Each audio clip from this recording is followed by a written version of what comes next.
¿Qué tal, hermanos? Estamos de nuevo acá en nuestra página Recursos en Español. Y bueno, solo recordándole al hermano Pablo que hace un buen tiempo que no nos Sí, hemos sentado a hablar de la Biblia. más que 2 años. Sí, sí, exactamente, ¿no? Hemos grabado por ahí algunos cuantos videos, pero no sentarnos a hablar de la Biblia, ¿no? Entonces, qué buena oportunidad, otra vez después de su accidente. Sí, Sí, hermano. Sí, es una bendición para mí. 2 años recuperándome, ¿no? del infarto y estudiando bastante, pero sin predicar. Entonces, ahora estoy listo para predicar. amén, hermano.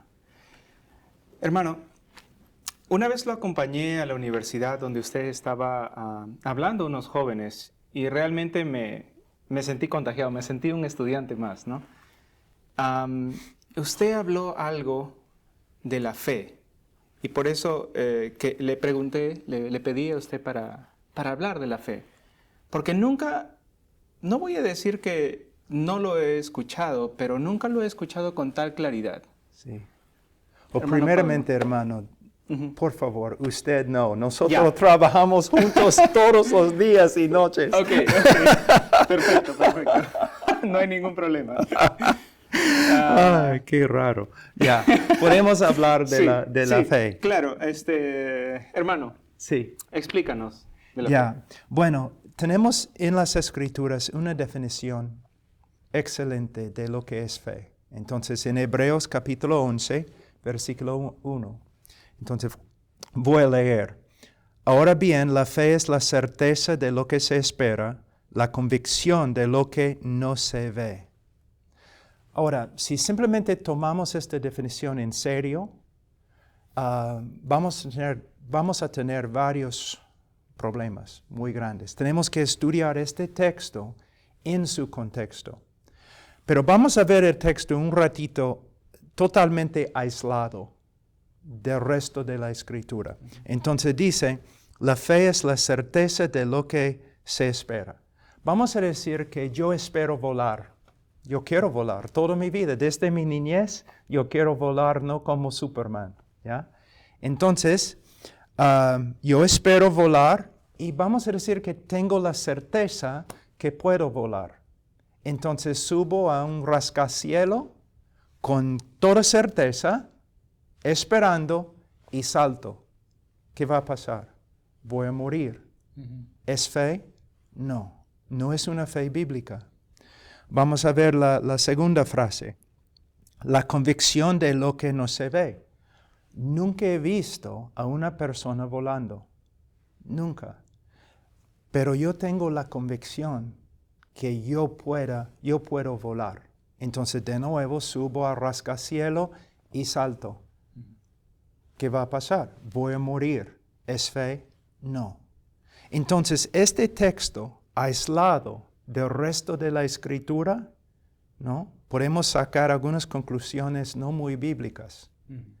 Lo que tenemos que ver es lo siguiente, el lugar de la palabra de Dios. Y cuando digo la palabra de Dios, estoy hablando de las escrituras, lo que está escrito en las escrituras. ¿Cómo puedo tener la certeza de lo que yo espero? Porque Dios lo ha prometido en las escrituras. ¿Cómo puedo tener la convicción de algo que nunca he visto? Por ejemplo, yo tengo una plena convicción que el cielo existe. Nunca he visto el cielo, pero yo tengo una certeza muy fuerte. ¿Cómo? La palabra de Dios lo dice. Entonces, no es posible tener una fe bíblica a menos que entendamos la palabra de Dios. A menos que estudiemos la palabra de Dios y interpretemos la palabra de Dios correctamente. Es absolutamente esencial. Ahora, voy a darte otro ejemplo. Hay muchas personas en el día de hoy que basan su fe, su confianza, quizás en la palabra de Dios, pero también en otras cosas. Por ejemplo, sueños, visiones, profecías, impresiones. es muy peligroso, porque hay solamente una palabra inspirada, infalible, y es la palabra de Dios. Y voy a darte un ejemplo muy práctico. Vamos a decir que soy pastor de una iglesia, hay una mujer en la iglesia y su esposo le ha dejado, ¿ya? Meses. Él está quizás con otra mujer. Y ella está muy, muy triste, sufriendo depresión. Pero un día, después de meses, ella entra en la iglesia totalmente feliz, llena de confianza. Y yo le pregunto, hermana, ¿qué pasó? Y ella me dice, el Señor me ha dicho que mi esposo va a volver. ¿Puedes ver el problema? ¿Cómo sabe ella que el Señor le ha dicho? ¿Ves? ¿Es por medio de una impresión? ¿Por medio de una visión? ¿Por medio de la profecía de una persona? Ella ha puesto su confianza en algo que no es la Escritura infalible. También su gozo ahora y su confianza se basa en algo que tampoco es infalible. Te doy otro ejemplo que es bíblico. Después de 6 meses de pelear contra depresión y tristeza, ella entra en la iglesia con confianza, tranquilidad y con gozo. Y yo le pregunto, hermana, ¿qué pasó? Pastor, yo estaba estudiando las Escrituras y ahora yo he visto la fuerza, el amor, la fidelidad de Dios. Y yo confío en su revelación en las Escrituras. Si mi esposo regresa, si no regresa, Dios es fiel. Yo he puesto mi confianza en lo que Dios ha dicho acerca de sí mismo en la palabra de Dios. El primer ejemplo no es fe bíblica. El segundo ejemplo, sí, ¿no? En esta vida, por ejemplo, muchas personas me preguntan, no, ¿por qué esto ha sucedido? ¿Por qué esto me ha pasado? Y siempre están buscando respuestas. Y muchas veces ni la Biblia nos da la respuesta. Pero la Biblia nos enseña quién es Dios. Quizás no sabemos por qué Dios ha hecho tal cosa, pero nosotros sabemos quién es. Es un Dios fiel y bueno. Y lo que Él ha hecho es lo mejor para nosotros. Ahora podemos ver un ejemplo. Hemos visto una definición de fe. Ahora podemos ver un ejemplo de la fe bíblica. Se encuentra en Romanos, capítulo 4. Es un texto increíble acerca de la vida de Abraham. Sabemos que Dios prometió a Abraham, aunque no tenía hijos, ¿no? Dios prometió a Abraham que él iba a ser padre de muchas naciones, de muchos pueblos, ¿no? Dice en Romanos 4, versículo 18 acerca de Abraham, él creyó en esperanza contra esperanza, a fin de llegar a ser padre de muchas naciones, conforme a lo que se le había dicho, así será tu descendencia. Y sin debilitarse en la fe, contempló su propio cuerpo, que ya estaba como muerto, puesto que tenía como 100 años, y la esterilidad de la matriz de Sara. Sin embargo, respecto a la promesa de Dios, Abraham no titubeó con incredulidad, sino que se fortaleció en fe, dando gloria a Dios.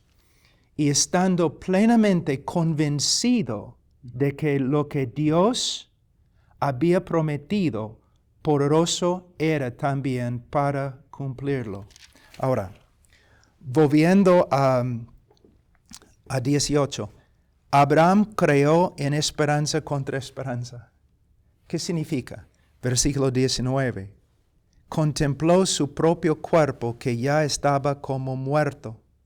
Y también la edad de Sara, y ella también era estéril. Entonces, él contempló su propia edad, ya un viejo, pues. Y su esposa no podía concebir. Entonces, físicamente no había esperanza. Él no podía poner su confianza en sí mismo, su juventud, su fuerza. Él no podía poner su confianza en su esposa. Entonces, cuando él estaba mirando las circunstancias, no es posible. Pero él, mira lo que dice, él creó en esperanza contra esperanza. No había razón de tener esperanza, excepto Dios le había hablado. ¿Okay?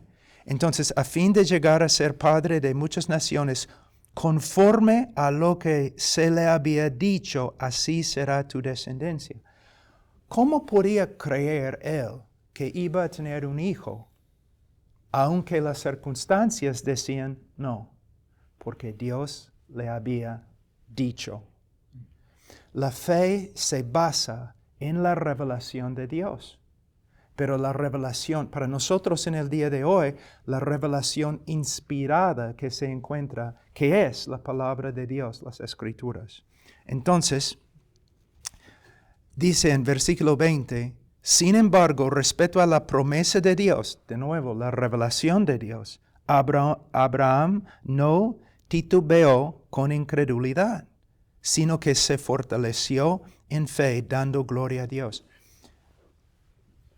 Cada vez que él empezaba a dudar, él tenía que fortalecerse en lo que él sabía acerca de la promesa de Dios y el carácter de Dios. ¿Por qué tenemos confianza en la palabra de Dios, en la Escritura? Porque tenemos confianza en Dios. Dios no miente, no es como hombre. Dios no es débil. Dios no promete algo mintiendo.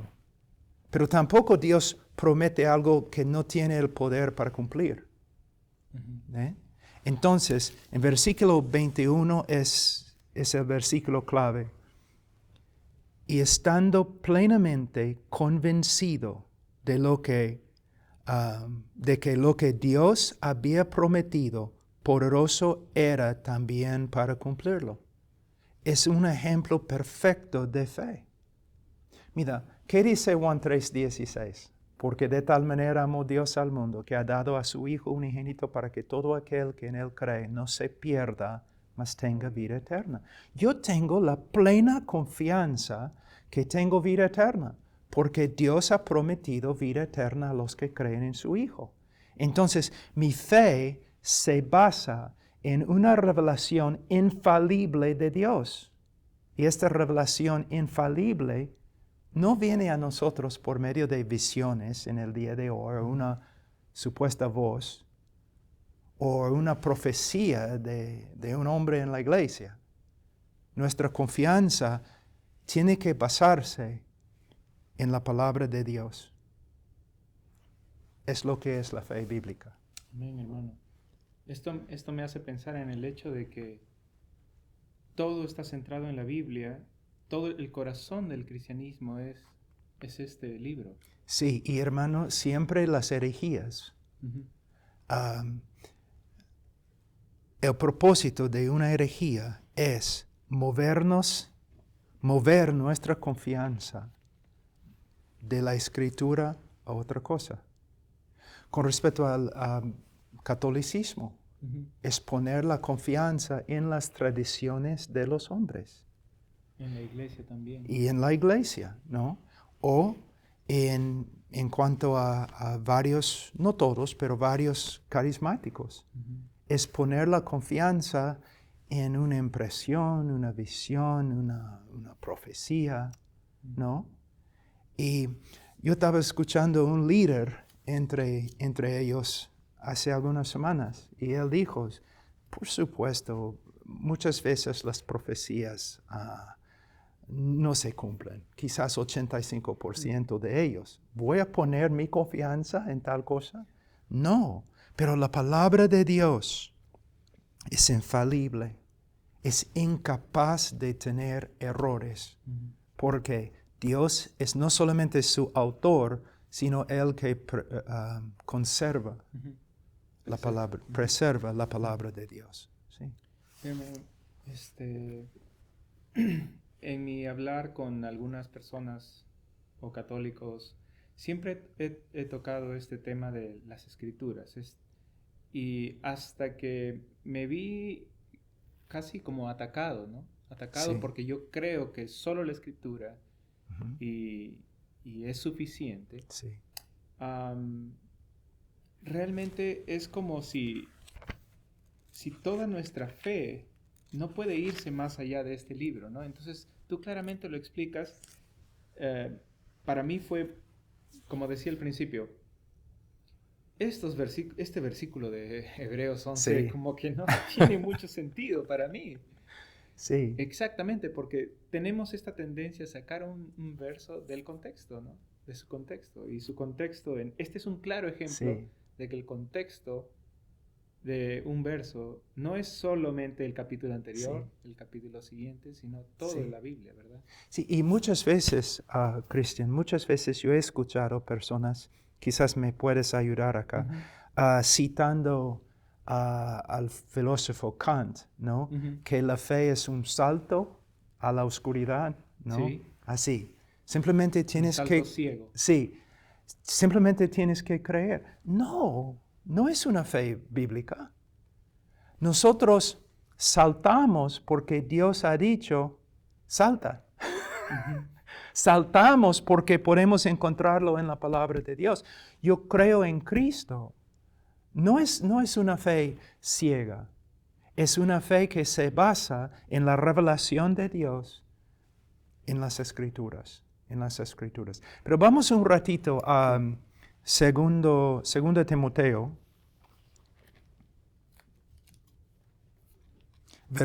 capítulo 3, y versículo 16. Toda escritura es inspirada por Dios, ¿no? Soplada por la boca de Dios, ¿okay? Proviene de Él. Jesús habló una vez o varias veces, acerca de la naturaleza de una cosa, cómo afecta la voluntad o los actos de una cosa. Un buen árbol produce buen fruto, ¿no?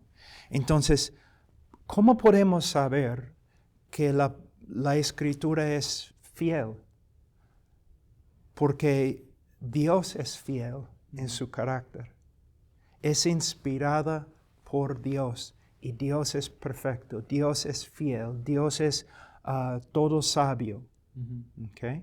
Okay, entonces toda escritura es inspirada por Dios. Ahora, hay muchos en el día de hoy, y aún los más maduros cristianos tienen que pelear contra esta tendencia. La mayoría de los cristianos reconocen que toda la escritura es inspirada.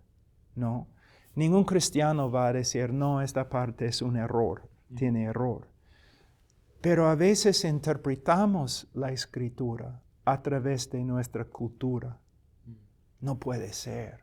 Estamos tan arraigados en nuestra cultura que interpretamos la Biblia a través de nuestra cultura. Entonces, reconocemos que el texto sí se encuentra en la Escritura, y la Escritura es inspirada, pero no puede ser. Tiene que haber otra interpretación. Especialmente cuando el humanismo, ¿no?, se enfrenta con la soberanía de Dios. No puede ser. Entonces necesitamos tener cuidado. Toda Escritura es inspirada por Dios y útil para enseñar, para reprender, para corregir, para instruir en justicia, a fin de que el hombre de Dios sea perfecto, equipado para toda buena obra. La palabra perfecto acá puede ser también apto, ¿no? Aquí es la parte importante. Y yo he hablado con muchos teólogos y he leído a través de la historia muchos teólogos y todos están de acuerdo con lo que voy a decir. Si tú me dices que la palabra de Dios es inspirada, o tú me dices que es infalible, está bien, pero de una forma no significa mucho. Hay una cosa más que tienes que aceptar, que la palabra de Dios es suficiente. Es suficiente. Muchos en el día de hoy, en consejería, en el crecimiento de iglesias, demuestran por medio de su práctica, su conducta, que no creen en la suficiencia de la Escritura, porque siempre están usando otras cosas, y muchas veces cosas mundanas y cosas que de verdad contradicen la palabra de Dios para hacer crecer sus iglesias o para aconsejar. ¿Eh? Entonces, nosotros somos cristianos conservadores. Creemos que la Biblia, toda la Biblia, es la palabra de Dios. Pero aunque es así, necesitamos tener bastante cuidado, porque siempre hay influencias entrando, ¿no? Que pueden llevarnos de una confianza completa en la palabra de Dios. Entonces siempre tenemos que tener una guardia bien puesta con respecto a la palabra. Entonces la Biblia viene a ser como la constitución o la carta magna de un país, ¿verdad? Es todo, hermano. Es todo. Y hay una cosa que puedo decir acá. En el día de hoy, hay en algunos círculos, especialmente los míos, hay mucho énfasis en leer a los reformadores, los puritanos, los bautistas tempranos y otros evangélicos. Y está bien. Debemos reconocer que la historia y otros hombres nos pueden ayudar bastante. Pero especialmente los jóvenes intelectuales necesitan tener bastante cuidado. Hay muchos libros, pero hay una sola Biblia. Y necesitamos pasar nuestro tiempo acá. Mira, a veces yo escucho a los predicadores, y no siempre, pero muchas veces yo puedo discernir. Vamos a decir que hay dos pastores predicando la misma cosa, palabra por palabra. Pero uno puede reconocer el pastor que ha aprendido lo que está predicando por medio de su estudio de la palabra de Dios, y el otro pastor que ha aprendido a través de leer aún buenos libros. Otra cosa que es muy importante con respecto a la palabra de Dios. Hay muchos jóvenes en el día de hoy solamente leen, por ejemplo, el Nuevo Testamento, o solamente leen las epístolas, ¿no? O algunos solamente leen el libro de Romanos, me parece, ¿no? Toda la Escritura. Yo recomiendo fuertemente una disciplina de leer toda la Biblia, de Génesis a Apocalipsis, sistemáticamente, ¿no? Y no solamente una vez al año, varias veces al año. Hermano, ¿podrías explicar a qué te refieres con sistemático para las personas que no han escuchado muy bien el término? Ok. Tú has leído más que yo en la literatura española. No, vamos a pensar en un libro un libro clásico. Un título, ¿puedes darme un título? El Cid, ¿verdad? El Cid. Oh, El Cid. Muy difícil leer para mí, hermano. Pero, para cualquiera. Sí, pero no vas a empezar a leer El Cid en capítulo 11. Y luego, después de capítulo 11, tú vas a saltar al último capítulo, de allí quizás capítulo 5. No vas a poder entender, ¿no?, el contexto de nada. Vas a empezar en capítulo 1 y vas a leer hasta que termines. Debemos hacer lo mismo en estudiar la Biblia. No hay problema, mis hermanos. Un pastor que va a predicar por el libro de Romanos, por supuesto, tiene que pasar mucho tiempo en Romanos. Pero como una disciplina de toda la vida, debemos tener la práctica de leer algunos capítulos todos los días, sistemáticamente.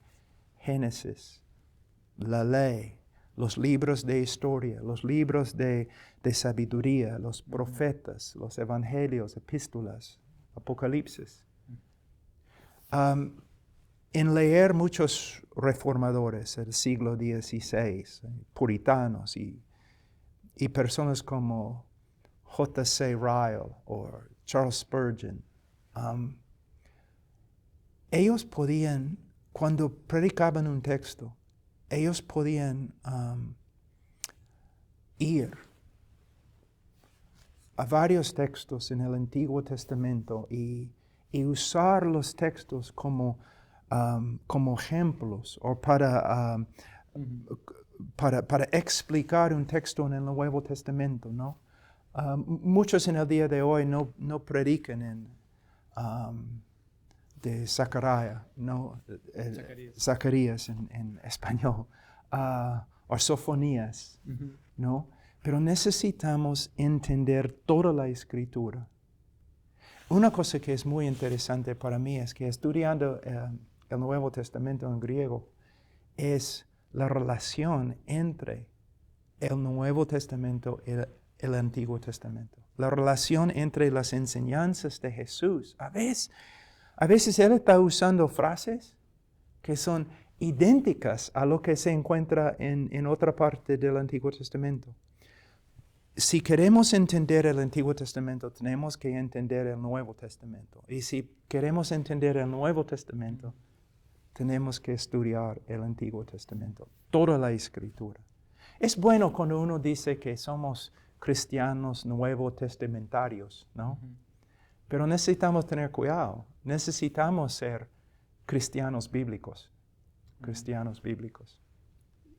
Quería compartir contigo, ¿Sí? no voy a decir usted. Algo que me pasó, yo estaba trabajando y compartiendo el Evangelio en el ascensor con un amigo.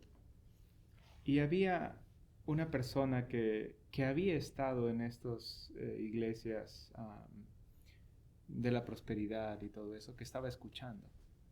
Entonces, yo fui, como acostumbro a hacer, a explicar un poco la expiación, a explicar el Cordero. Sí. Y por qué en el Antiguo Testamento era necesario el sacrificio. Sí.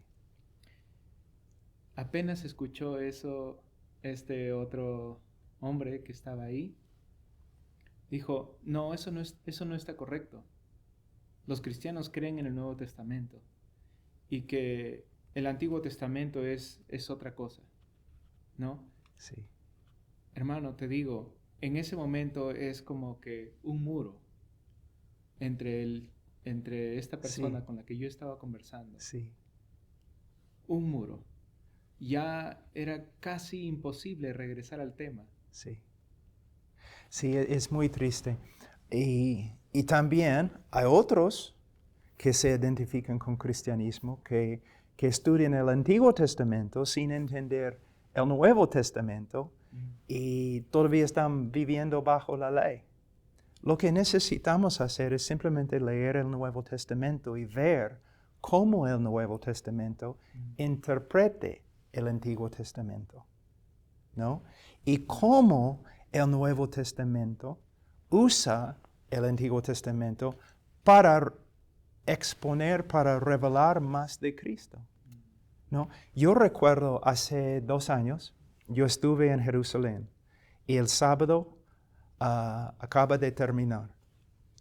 Y había varios judíos en la calle celebrando y judíos ortodoxos, hombres muy serios. Y entonces había como 10 de ellos sentados allí. Y a veces ellos reaccionan violentamente contra el Evangelio, de verdad, ¿no? Entonces, uno de mis amigos, que era muy evangelista, judío, cristiano, él miró a los 10, señaló a mí y dijo, Él es predicador y quiere predicar a ustedes. Y me miraron así. Entonces, ¿qué hice? Yo empecé en el libro de Génesis 3:15, pasando y la ley, y cada vez diciendo, hay necesidad de sacrificio por el pecado. ¿Dónde está el sacrificio de ustedes? Y el sacrificio de toros y corderos, ¿puede quitar el pecado del hombre? No. ¿Dónde está? Entonces, pasando hasta Isaías, y ellos no tenían respuesta. Entonces yo usé el Antiguo Testamento para mostrarles, ustedes no tienen sacrificio. Y Dios es santo. ¿Qué van a hacer con su pecado? Entonces, Cristo es la respuesta, el Cordero de Dios. Mira, el Antiguo Testamento es como una sombra, ¿no? Pero es una sombra buena que nos ayuda a entender por qué Cristo murió. Entonces, simplemente debemos, mira, muchas personas me preguntan, pero ¿cómo podemos saber cómo interpretar el Antiguo Testamento? Debemos ver cómo interpretó el Antiguo Testamento Jesús, cómo interpretó los apóstoles el Antiguo Testamento, y simplemente debemos seguir su método, ¿no? Jesús dijo que toda la Escritura, de una forma, habla de un tema singular. Toda la Escritura habla de Él y su muerte en la cruz por nosotros. ¿Sí? Entonces, si hay jóvenes cristianos o cristianos maduros o aún pastores de muchos años que están escuchándonos, debemos todos reconocer la necesidad de leer toda la Escritura, y meditar en toda la Escritura y ver a Cristo en toda la Escritura. Como los puritanos que son mencionadas hace un rato, que son los que citan a Ageo, Sofonías. Sí. Y cuando nosotros queremos, por ejemplo, enseñar acerca del Espíritu Santo, ¿no? Entonces, mayormente vamos a Juan capítulo 14, capítulo 16. Ellos, a varios textos en el Antiguo Testamento que ni hemos leído, ¿no? Sí. Y demuestra nuestra necesidad de estudiar toda la Biblia. Sí.